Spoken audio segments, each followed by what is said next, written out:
নমস্কার বন্ধুরা, আজকে আমি বানাবো আলুর পরোটা। আমি 1 কিলোর বেশি একটু ময়দা নিয়ে নিয়েছি। আর আমি এখানে ধনেপাতা, আদা আর কাঁচা লঙ্কা কেটে রেখে দিয়েছি। আলু সেদ্ধ করে ছাড়িয়ে রেখে দিয়েছি। আলুগুলো আমার ছেলেই ছাড়িয়ে দিয়েছে। আমি এই গ্রেটার দিয়ে গ্রেট করে নেবো। তো আজকে আমাদের হচ্ছে একাদশী, আর আজকে ভীম একাদশী, আপনারা সবাই জানেন। তা একাদশীর দিন আমরা কোনো ভাত বাড়িতে রান্না হয় না। আমি তো পুজো আচ্ছা করে একটুখানি ফল খাই। আর আমার ছেলে আর বরের জন্য পরোটা, লুচি এসব আমি করে দিই প্রতিবারই। তো আমাদের 1 বছরের বেশি হয়ে গেছে আমরা একাদশী পালন করছি। আমরা বাগেশ্বর ধামের ভক্ত, আমাদের একাদশী পালন করতেই হবে। তো সেই জন্য আমরা একাদশী পালন করি, কেউ ওই দিনকে ভাত খাই না। আমার ছেলে আর বর উপোস করে না। আর কারণ ওরা স্কুল যায়, আমার ছেলে, আমার বর কাজে যায়, সেই জন্য ওরা উপোস করতে পারে না, আমি উপোস করি। তো আর চলুন এই গ্রেটার দিয়ে আলুগুলো সম্পূর্ণ গ্রেট করে নেবো। আর আপনারাও বন্ধুরা যদি করেন তাহলে অবশ্যই এইরকম গ্রেটার দিয়ে গ্রেট করে নেবেন। ম্যাশার দিয়ে ম্যাশ করলে কিন্তু একটু দলা থেকে যায়, টুকরো থেকে যায়। তো আমার পুরো গ্রেট করা হয়ে গেছে। এবার চলুন ময়দাতে কি কি মশলা দেবো দেখে নিন। আমি নুন দিয়ে দিলাম, লঙ্কার গুঁড়ো দিয়ে দিচ্ছি,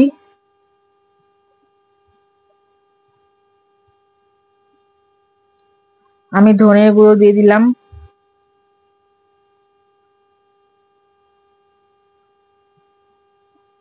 আমি আরেকটু ধনের গুঁড়ো দিলাম,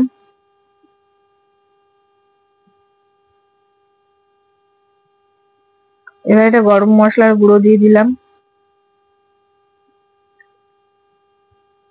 এটা হচ্ছে ধনে, জিরে, শুকনো লঙ্কা আর গোলমরিচের গুঁড়ো। আমার ঘরে সব কড়াই থাকে, সেই মশলাই আমি দিচ্ছি। আপনাদের যা ইচ্ছা তাই মশলা দিতে পারেন।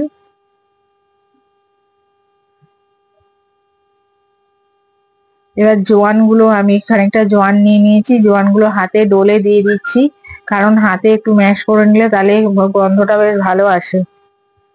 এবার চিনি দেবেন একটুখানি, এর মধ্যে আমি চিনি দিয়ে নিলাম।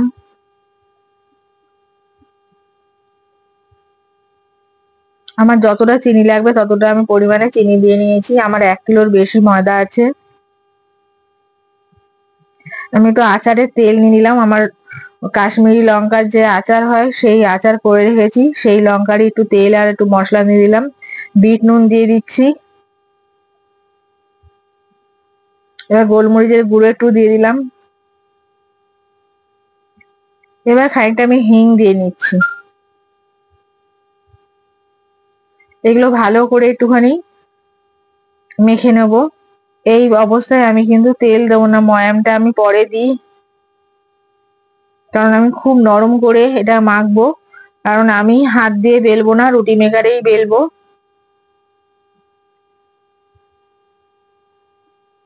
আমি সবকিছু মিশিয়ে নিচ্ছি ভালো করে। এরকম ভাবে ভালো করে সব মশলাগুলো মিশিয়ে নেবেন। যতটা মশলাটা ভালো করে মেশাবেন, সব জায়গায় মশলাটা পড়বে, তখন খেতে কিন্তু ভালো লাগবে। কোনো জায়গায় মশলা বেশি, কোনো জায়গায় মশলা কম, তখন কিন্তু ভালো লাগবে না। প্রত্যেকটা মশলা পুরো ময়দার মধ্যে মিশিয়ে নেবেন, তাহলে খুবই ভালো লাগবে। এবারে আমি ধনে পাতা আর আদা কুচি আর হচ্ছে কাঁচা লঙ্কা কুচিগুলো আমি এর মধ্যে দিয়ে দিচ্ছি। দিয়ে এটাও ভালো করে প্রত্যেকটা জায়গায় আমি ভালো করে মাখিয়ে নেব।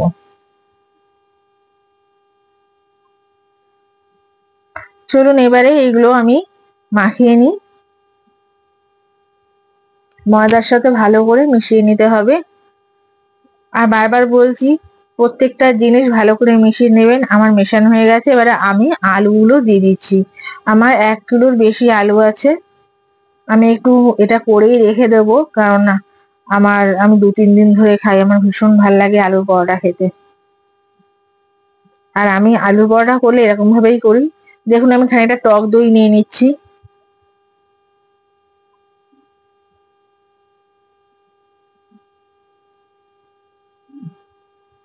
দেখুন আমি খানিকটা টক দই নিয়ে নিয়েছি। আপনারা পরিমাণ মতন টক দই দেবেন। যদি মনে করেন যে আপনাদের এতে জল লাগবে তাহলেই জল দেবেন, নাহলে কিন্তু জল দেবেন না। আমার জল লাগবে, কারণ আমি রুটি মেকারে এটা বেলবো, সেই জন্য আমার জল লাগবে একদম নরম করে। আমি গরম জল করে রেখে দিয়েছিলাম, সেই গরম জলই দিচ্ছি।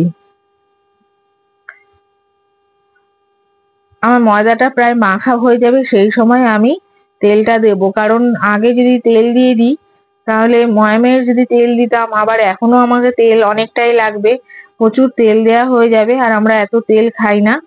সেই জন্য আমি লাস্টেই তেল দেবো। আপনারাও যদি রুটি মেকারে করেন তাহলে লাস্টেই তেল দেবেন, আর যদি এমনি ভাবেন যে বেলান দিয়ে বেলে নেবেন, তাহলে কিন্তু অবশ্যই আপনারা আগেই তেলটা দিয়ে নেবেন ময়ামের সময়। কেননা বেলান দিয়ে বেললে অতটা শক্ত মানে বেশি নরম করে ইয়ে করার দরকার নেই, তবুও একটু নরম নরম হলে পরোটাটা বেশি খেতে ভালো লাগে। যতটা পারবেন নরম করে মাখবেন, কিন্তু হ্যাঁ, আপনারা বেলতে পারবেন এরকম ভাবেই ময়দাটা মাখবেন। দেখুন আমি ময়দাটা মাখছি, আমার হাতের মধ্যে একদম মানে লেগে যাচ্ছে, এরকম হয়ে যাচ্ছে পর্যায়ে, কারণ আমি অনেকটাই জল দিয়েছি সেই জন্যে। এবার আমি তেল দেব, তেল দিয়ে হাতটা ছাড়িয়ে নেব। তেল আর একটু ময়দা দিয়ে আমি হাতটা ছাড়িয়ে নেবো, নাহলে আমার হাত ছাড়বে না, এমন ভাবে এঁটে গেছে।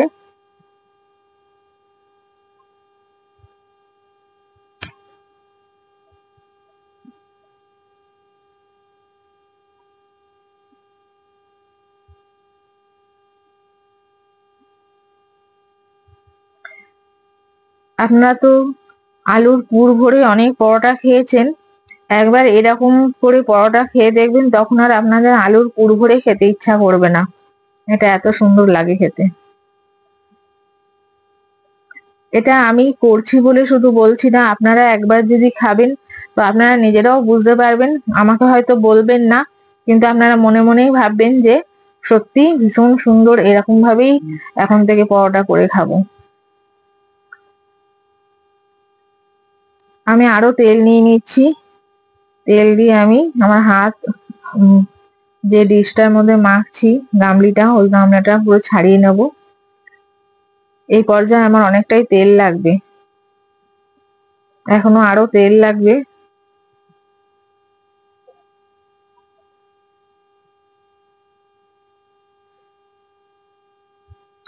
আমার ময়দাটা মাখা হয়ে গেলে আমি একটা পুরো ভালো করে তেল দিয়ে ময়দাটা রেখে তবে একটা ডিশ দিয়ে আমি ঢেকে দেবো আধা ঘন্টার জন্য। এবার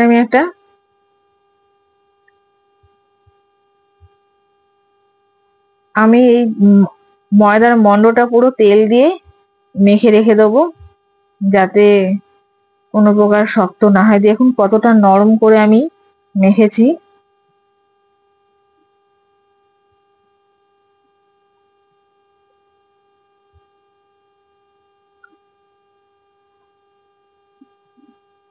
ময়দাটা আপনারা দেখেই বুঝতে পারছেন কতটা নরম মাখা হয়েছে, আর পুরো জায়গাটায় আমি ময়দাটাতে আমি তেল মাখিয়ে নিয়েছি।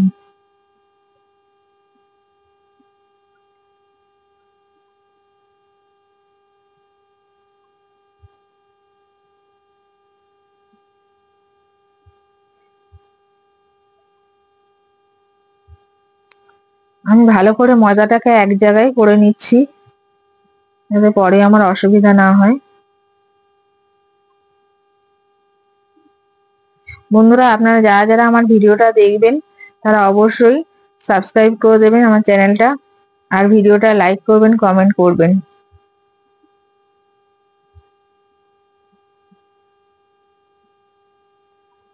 দেখুন কতটা নরম মাখা হয়েছে আমার, আঙুল পুরো এমনিতেই ডেবে যাচ্ছে। যত ময়দাটা ভালো করে মাখবেন ততই কিন্তু সুন্দর পরোটাটা খেতে হবে। আমি একটা ডিশ দিয়ে ঢেকে দিলাম, আধা ঘন্টা বাদে আমি আবার ফিরে আসছি। আধা ঘন্টা বাদে আমি ফিরে এসেছি। আমি আগে খুব নরম যেহেতু হয়েছে, সেগুলো আমি গুটি করব, ওই জন্য আমি তেল দিয়ে ডিশটাকে আমি গ্রেস করে নিলাম। আপনারা যেরকম সাইজের পরোটা খাবেন সেরকম গুটি করে নেবেন। আমি একটু পরোটা যেহেতু একটু বড় বড়ই গুটি করব।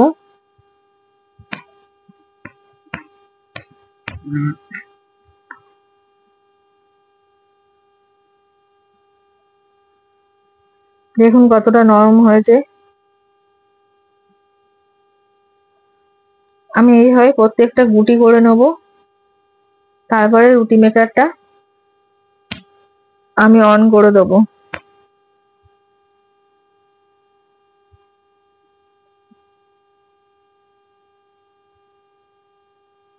আপনারা যে যেরকম সাইজের খাবেন সেরকম গুটি করে নেবেন। আমি গুটি করে নিয়েছি, এখনো কিছু ময়দা আমার রয়ে গেছে, পরে করব গুটি ওগুলো।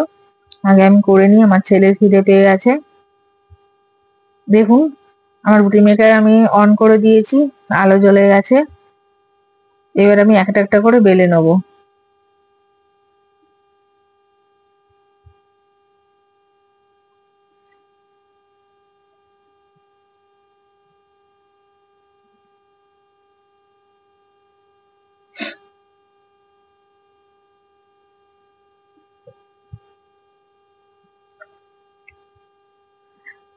খুব নরম হয়েছে, তাই একটু জাস্ট যেমন আপনাদের পরোটা বেলা হয় ঠিক সেরকম ইয়েতে আসলে, পর্যায়ে আসলেই আমি ওখান থেকে রুটি মেকার থেকে সরিয়ে নিচ্ছি।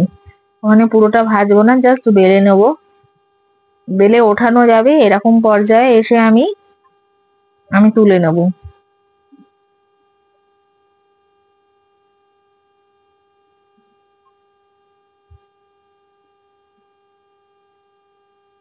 খুব গরম বন্ধুরা।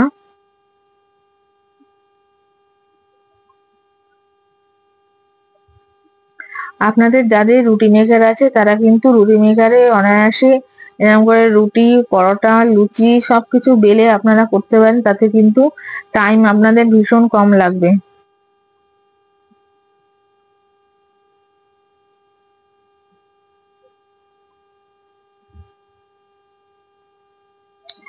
আপনারা যদি মনে করেন যে একদম গোল গোল বেলবেন সেটাও কিন্তু হবে, কিন্তু এটা আপনাকে ভালো করে হাত দিয়ে একদম গোল করে পাকিয়ে নিতে হবে। আমার অত সময় নেই এই মুহূর্তে, আমার ছেলে বলছে খিদে পেয়ে গেছে সেই জন্যে।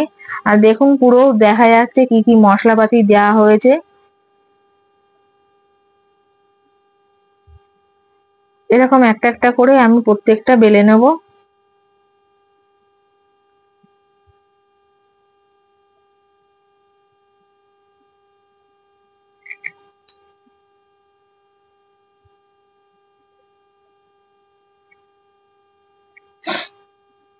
একটা হতে হতে একটা হাতে যদি গোল করে নেন তাহলে কিন্তু খুব ভালো গোল হয় রুটিটা।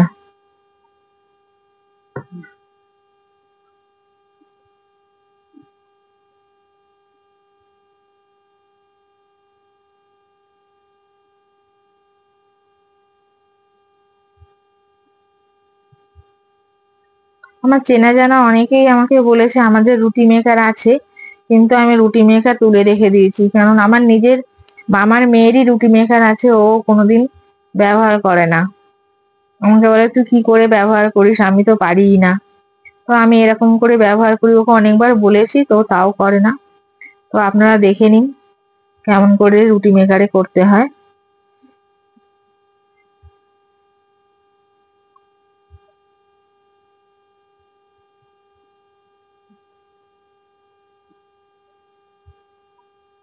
এরকম একটা একটা করে আমি বেলে নেবো। আমার খুব অল্প সময়ে এত, মানে 2 কেজির বেশি, মানে আটা, ময়দা আর ইয়ে নিয়ে, আলু নিয়ে 2 কেজির বেশি হবে। আমার খুব কম সময়ে হয়ে গেছে। 10 মিনিট সময় লেগেছে কিনা আমার সন্দেহ এগুলো বেলতে।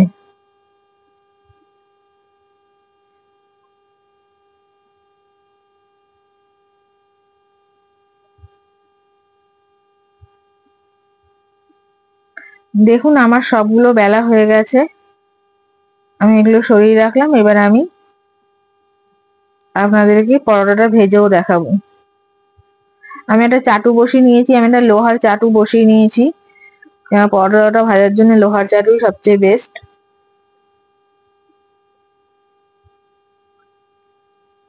চাটুটা গরম হলে আমি তেল দিয়ে নেবো। আমি এটা আজকে সাদা তেলে ভাজবো, আপনারা চাইলে ঘি দিয়েও ভাজতে পারেন, ডালডা দিয়েও ভাজতে পারেন। আমি সাদা তেলেই সবকিছু ভাজাভুজি করি।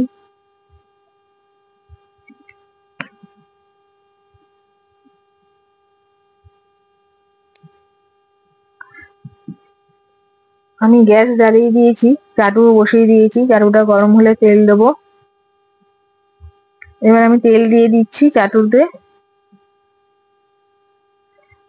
তেলটা গরমও হয়ে গেছে। আমি বেশি তেল দিয়ে ভাজবো না, আমার ছেলে বেশি তেল দেওয়া পরোটা পছন্দ করে না। আপনারা যেরকম তেল খান সেই অনুযায়ী তেল দিয়ে আপনারা ছাকা তেলেও ভাজতে পারেন, আবার কম তেলেও ভাজতে পারেন, আপনাদের ইচ্ছা।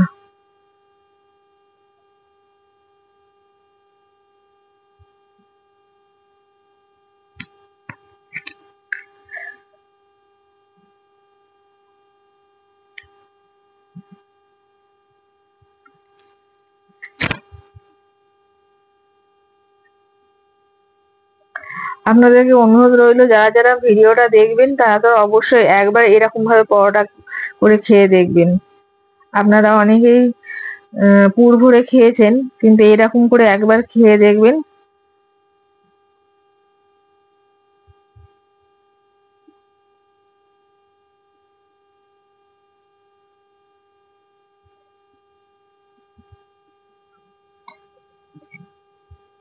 আমার পরোটাগুলো কিন্তু ভালোই মোটা মোটা করে আমি করেছি, অনেক বড় বড় গুটি করেছিলাম।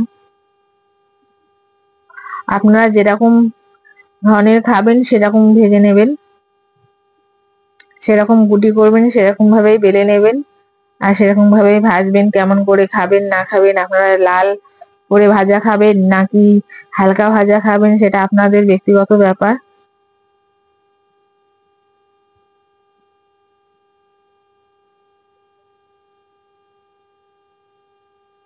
দেখুন আমার পরোটাটা হয়ে গেছে। হ্যাঁ,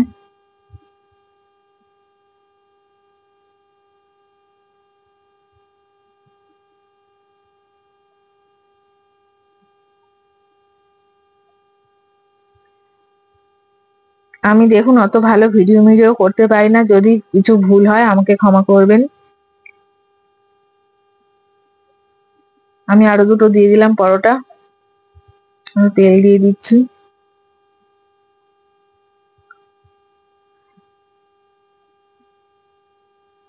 বন্ধুরা, আমার ভিডিওটা যদি একটু 19-20 হয়ে যায় তবু আপনারা কিছু মনে করবেন না, প্লিজ একটু কষ্ট করে দেখে নেবেন। আমার জাগার ভীষণ অসুবিধা, সেই জন্য আমি অনেক কিছুই ঠিক মতন কিনতেও পারছি না, করতেও পারছি না।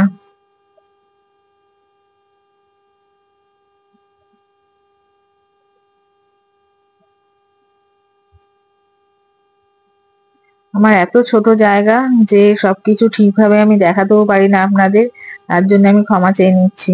আমার হয়ে গেছে, দেখুন পরোটাটা ভাজা হয়ে গেছে। আমি আমার ছেলেকে দিয়েও দিয়েছি। আমি আচার আর সাদা আলু তরকারি করেছি, আর এই পরোটা।